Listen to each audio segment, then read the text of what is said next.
So my excitement for this week is putting together a little pit droid. So I've got his arms together, or his hands, I should say. And it's just done with furniture bolts. Some of them have an Allen, some of them have Phillips. And there's the other two ends of his arm. I got the upper part of his shoulders together. These were a little bit tricky, but not too bad. You gotta put a piece on the inside, on the outside, and then the arm, and the bolt goes through all of those. I've got his legs together. That was very simple. Just furniture bolts all the way up. So I'm gonna try to get this is just a dry fit, so I'm gonna try to get everything fit into his head helmet if I can, and set up his body and call her a day. All right, back with my little battle droid.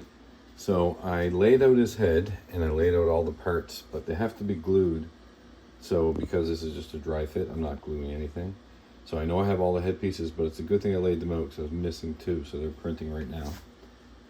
And on his arms, there's some little arm details I can fit on. So again, I'm not going to glue those on, but they're pretty cool.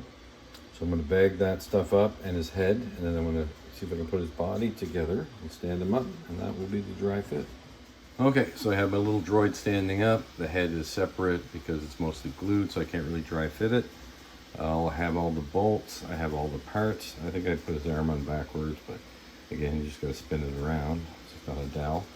There's a couple little clamps here for his foot if you want to permanently put him into place somewhere. So there's a sink full of dirty dishes. And there's our little guy. All good to go.